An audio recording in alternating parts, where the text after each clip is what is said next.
Hello everyone. तो आज हम बात करेंगे टीचिंग एप्टीट्यूड के मोस्ट इम्पोर्टेंट क्वेश्चंस के बारे में जो अपने अपकमिंग ईएमआईएस एग्ज़ाम के लिए बहुत ज़्यादा हेल्पफुल होंगे। आज से हम एक नई सीरीज़ शुरू करने वाले हैं टीचिंग एप्टीट्यूड के क्वेश्चंस की। उसके बाद हम फर्दर और अलग यूनिट्स के भी क्वेश्चंस प्रैक्टिस करेंगे जैसा आपका रेस्पॉन्स रहेगा आने वाले वीडियो में। तो चलिए शुरू करते हैं टीचिंग एप्टीट्यूड के क्वेश्चंस की और देखते हैं कैसे कैसे कंसेप्ट इसके अंदर दिए हुए हैं। इससे पहले मैं आपको बता देता हूँ हमारे सिलेबस में टीचिंग एप्टीट्यूड के 4 से 5 मेन इंपॉर्टेंट टॉपिक दिए हुए हैं। टीचिंग एप्टीट्यूड का बेसिक दिया हुआ है, कैरेक्टर्स और बेसिक रिक्वायरमेंट्स क्या है, लर्नर्स कैरेक्टर्स क्या है, उसके अलावा फैक्टर्स कौन से हैं टीचिंग को इफेक्ट करने वाले, और मेथड्स एंड टूल्स वगैरह ये सब अपने सिलेबस के अंदर दिए हुए हैं। आप ये हमारे इसका सिलेबस जाके चेक कर सकते हैं, मैंने इसी चैनल पे डिस्कस किया हुआ है। तो अब हम बात करते हैं टीचिंग एप्टीट्यूड के क्वेश्चंस की, ठीक है। तो चलिए शुरू करते हैं। सबसे पहला क्वेश्चन आपके सामने दिया हुआ है, मैं आपको इसका आंसर और एक्सप्लेनेशन दोनों साथ ही कराता रहूँगा, ठीक है। सबसे पहला क्वेश्चन दिया हुआ, निम्नलिखित में से कौन सा कक्षा शिक्षण का आधारभूत प्रतिमान है, कौन सा बेसिक मॉडल है टीचिंग क्लास टीचिंग का, ठीक है। पहला है अधिगम का प्रतिमान यानी कि लर्निंग मॉडल, दूसरा है निर्देशात्मक और यानी कि इंस्ट्रक्टिव मॉडल, ऑप्शन है तीसरा ए और बी दोनों या फिर नन ऑफ द अबव। तो इसका ऑप्शन हो जाएगा सी, ऑप्शन सी राइट, ए और बी दोनों हो जाएगा, ठीक है। उसके बाद बात करते हैं हम, यदि कोई व्यक्ति एक शिक्षक बनना चाहता है तो उसके लिए आधारभूत आवश्यकता क्या है, फंडामेंटल रिक्वायरमेंट उसके लिए क्या है। पहला ऑप्शन है शिक्षण में वास्तविक रुचि, हाँ ठीक है, होनी चाहिए। छात्रों को नियंत्रित करने के बारे में आत्मविश्वास, हाँ ठीक है, ये भी एक बार के लिए मान लेते हैं। तीसरा है विषय का ज्ञान, ये तो ऑप्शन ठीक लग रहा है ज़्यादा इन सबसे। और चौथा है अच्छी अभिव्यक्ति, हाँ ऑलमोस्ट ऑलमोस्ट ये चारों ही सही है, बट अगर हम बात करें ज़्यादा अप्रोप्रिएट की तो ज़्यादा अप्रोप्रिएट आंसर इसका क्या हो जाएगा, विषय का ज्ञान होना चाहिए एक टीचर को, ठीक है। बिना विषय के ज्ञान के कोई टीचर बन के क्या ही करेगा या कोई अच्छा टीचर बन नहीं पाएगा। तो अगला ऑप्शन है, सॉरी अगला क्वेश्चन है, निम्नलिखित कथनों में से कौन सा सत्य नहीं है, आपको देखना है इसमें से कौन सा सत्य नहीं है, ठीक है। पहले सभी ऑप्शन पढ़ते हैं आपके, ठीक है।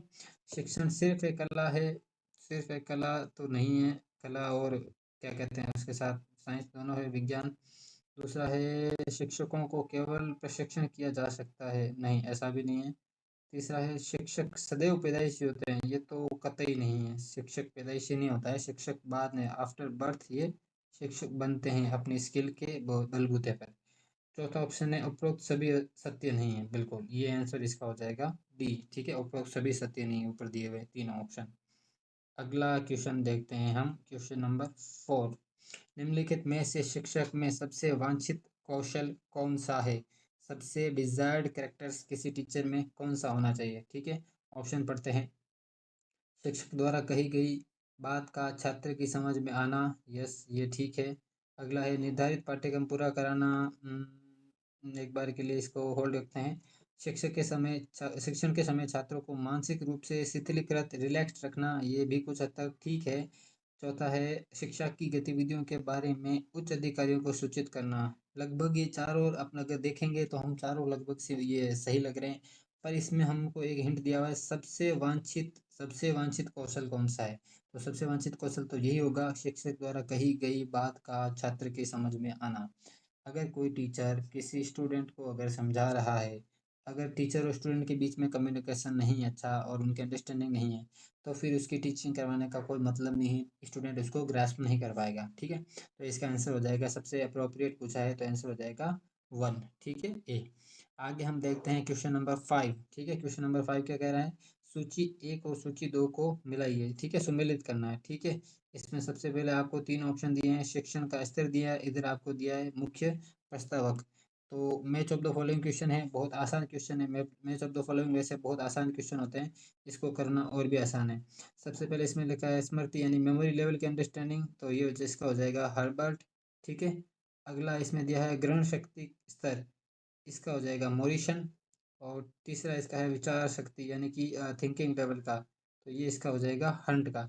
इनके ए और बी और सी यानी कि 1 2 3 इसके सामने जो ऑप्शन है वही इसका आंसर हो जाएगा। तो मेमोरी लेवल की अंडरस्टैंडिंग किसने दी थी, हर्बर्ट ने, ठीक है।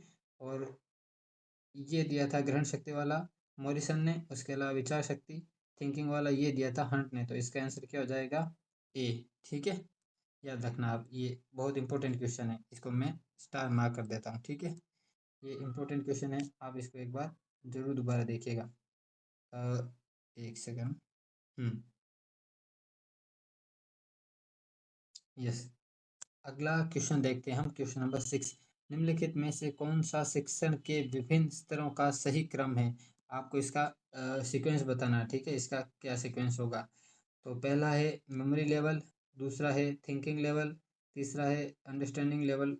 ये ठीक है, सबसे पहले बोध नहीं आएगा, चिंतन नहीं आएगा, मेमोरी। तो अगर देखें हम, अगर ऑप्शन एलिमिनेट के हिसाब से करें तो ये कट जाएगा, क्योंकि सबसे क्या आता है, पहले मेमोरी लेवल की आती है अंडरस्टैंडिंग, यानी कि जो बेसिक लेवल की अंडरस्टैंडिंग होती है, जो स्टूडेंट्स में सबसे पहले डेवलप की जाती है। ठीक है, उसके बाद में थिंकिंग और ये चिंतन वगैरह जो भी उसके बाद आएगा। ठीक है, तो इसका आंसर हो जाएगा स्मृति स्तर पहला, उसके बाद में बोध स्तर का, उसके बाद में चिंतन, यानी कि सबसे लास्ट स्टेज होती है जब इंसान स्टूडेंट चिंतन अपने खुद के हिसाब से विवेक से सोच सकता है। तो इसका ऑप्शन हो जाएगा ए। ठीक है, उसके बाद हम बात करें क्वेश्चन नंबर 7 की।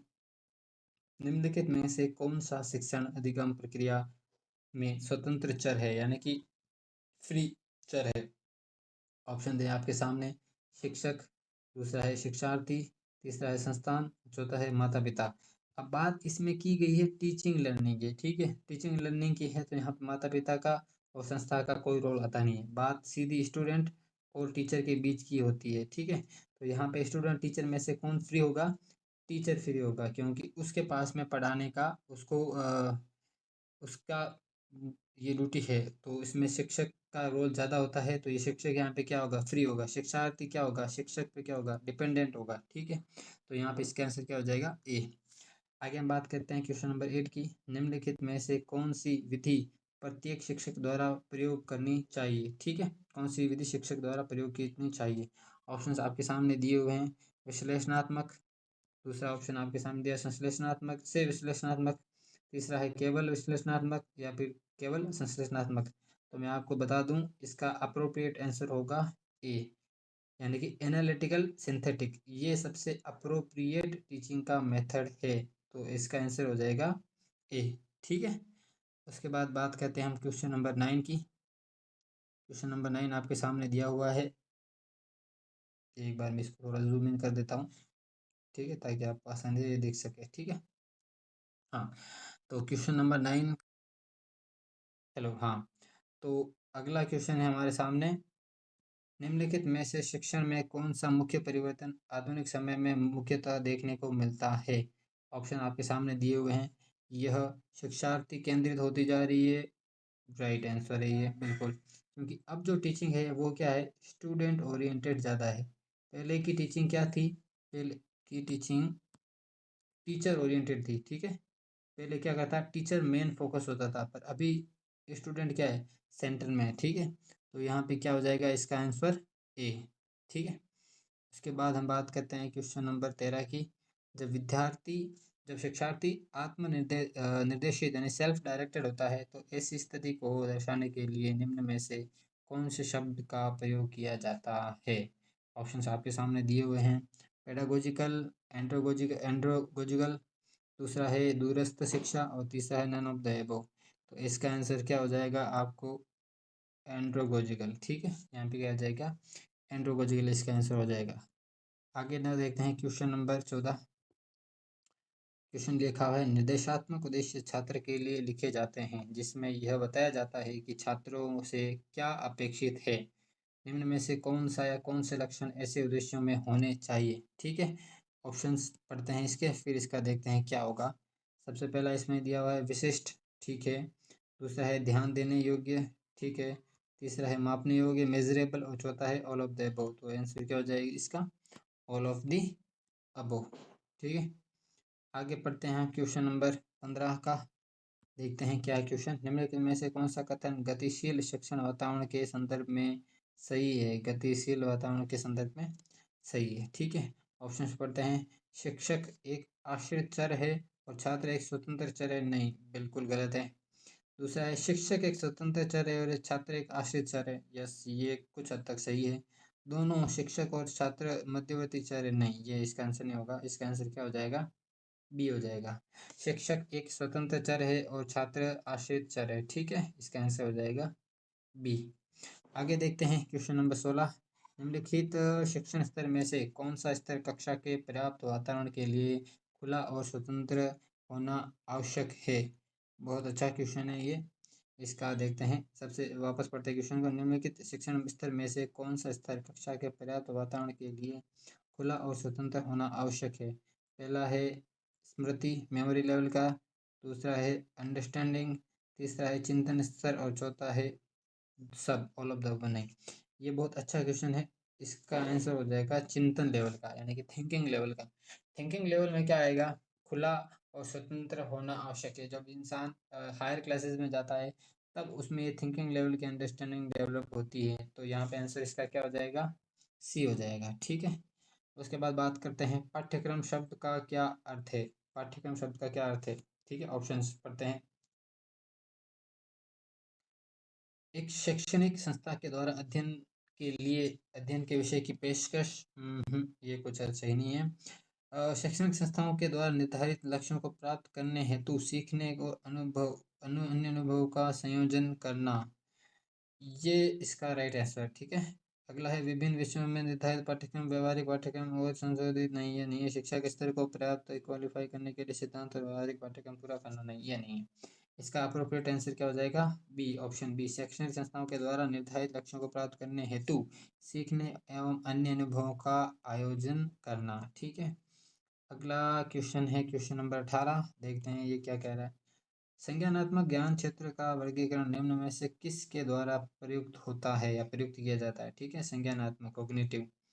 इसका आंसर हो जाएगा आपका बेंजामिन एस ब्लूम। ब्लूम के द्वारा दिया था कॉग्निशन वाला थ्योरी, ठीक है। बहुत इंपॉर्टेंट है ये भी याद रखना। ब्लूम के द्वारा दिया गया था कॉग्निशन थ्योरी, ठीक है। स्किनर और ये वगैरह नहीं है इसमें, सैमसन भी नहीं है। अगला क्वेश्चन है निम्नलिखित में से कौन सा शब्द पहले से सीखी गई सामग्री का प्रयोग करने को प्रतिबंधित करता है? यानी कि जो प्री लर्निंग की है उसको क्या करता है? प्रतिबंधित करता है, ठीक है। तो कंसेप्ट ये नहीं है। एप्लीकेशन एक बार के लिए रखते हैं। नॉलेज और एनालिसिस ये नहीं, ये है। इसका आंसर क्या है? ऑप्शन नंबर बी, एप्लीकेशन, अनुप्रयोग, इसका क्या हो जाएगा? Right answer. आगे है निम्नलिखित में से संज्ञानात्मक ज्ञान क्षेत्र का उच्चतम स्तर कौन सा है? संज्ञानात्मक ज्ञान क्षेत्र का उच्चतम स्तर कौन सा है? ठीक है, ऑप्शन आपके सामने दिए हुए हैं।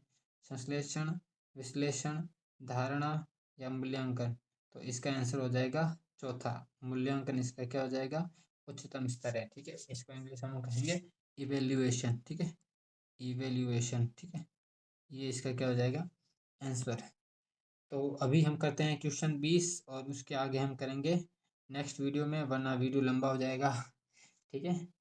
तो ये आप वीडियो देखिए, उसके बाद हम करते हैं क्वेश्चन नंबर 21 से हम करेंगे अगले वीडियो में स्टार्ट, ठीक है। कैसा लगा आपको वीडियो, कैसे लगे आपके क्वेश्चंस, कमेंट बॉक्स में करके जरूर बताइएगा और अगले वीडियो के लिए